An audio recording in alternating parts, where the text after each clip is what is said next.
When you're scrolling through the sea of gaming PCs, the first thing that hits you is the glossy photos and the promise of ultra-high frame rates. It's tempting to click add to cart because the numbers look insane, but the reality for a lot of buyers is a system that sounds amazing on paper and then ends up feeling underpowered, noisy, or just a mismatch for their needs. I've spent the last few weeks digging into the specs, watching a handful of hands-on videos, and reading through forums where gamers trade war stories about their builds. I wanted to figure out whether the STORMCRAFT Sirius AI gaming desktop actually lives up to the hype or if it's another case of flashy marketing with hidden trade-offs.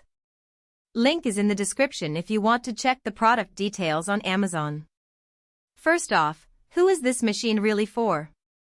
If you're the type of player who wants to jump into the latest AAA titles at 144 Hz with ray tracing cranked up, and you'd rather not spend months building a rig yourself, the Sirius is positioned as a plug-and-play solution.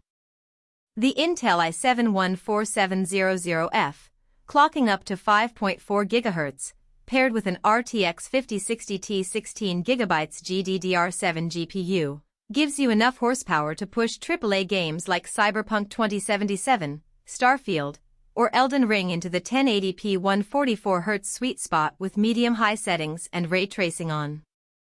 That's a solid jump from a typical mid-range laptop or a budget desktop that still relies on older GPUs. Now, let's talk real-world use. I set up the Sirius in a small apartment, plugging it into a 27-inch 144Hz monitor.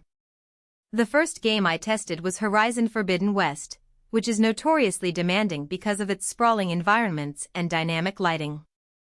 With the default settings, the frame rate hovered around 70 frames per second, and after dialing up the texture quality and turning on DLSS, I consistently saw 9,095 frames per second. In other words, the RTX 5060 Ti delivers decent performance, but it's not a no-compromise card. If you're looking to push 4K at high frame rates, this setup will start to feel the strain, and you'll need to dial down settings or rely heavily on DLSS. One practical strength that stands out is the 2TB NVMe Gen 4 SSD. Loading times are practically instantaneous. I timed the load of a fresh map in Call of Duty, Modern Warfare 2, and it took roughly 4 seconds from the main menu to the match. That's a huge quality of life boost for anyone who hates waiting, especially in competitive play where every second counts. The SSD also leaves you room for a solid library of games without immediately hitting a storage ceiling. The 32GB DDR5 memory running at 6000 MHz feels generous for any current title. Multitasking between a game, a voice chat app, and a web browser was seamless. There were no stutters or hiccups when switching windows. This makes the system a good candidate for streamers who want to run OBS while gaming on the same hardware. However, the AI branding on the Sirius is more marketing fluff than a functional feature. STORMCRAFT advertises AI-driven performance tuning, but there's no dedicated software that actually lets you see or tweak those settings.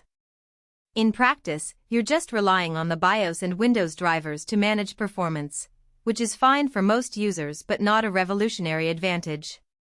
On the downside, the case is where you might run into a hidden trade-off. The chassis is designed with 5 RGB fans, which sounds impressive, but the airflow is not optimal.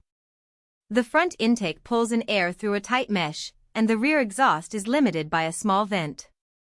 In my tests, under prolonged gaming sessions, the CPU temperature rose into the low 80 SC range, which isn't alarming, but it did push the fans to spin faster, increasing noise levels to around 45 dB. If you value a quiet setup for late-night gaming or shared living spaces, this could be a deal-breaker. A better ventilated case or a more powerful aftermarket cooler would have kept temperatures lower and noise down. Another practical consideration is the network setup.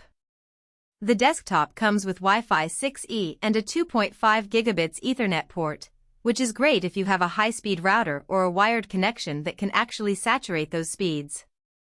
For most gamers on a typical broadband plan, you won't notice a difference, but the inclusion means you won't need to buy an extra network card later if your internet upgrades.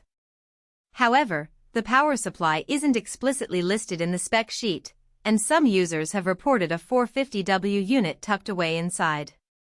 That's borderline for a system with a 14700F and an RTX 5060 Ti, especially if you plan to overclock or add extra peripherals.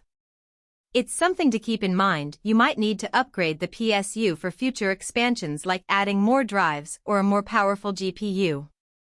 The value proposition hinges on the fact that you're getting a pre-built, ready-to-go machine at a price that undercuts many custom builds with comparable parts. Compared to buying each component separately, you're likely saving 1,015% in labor and compatibility headaches. If you're comfortable assembling a PC yourself, you could probably squeeze out a bit more performance for the same money by tweaking component choices.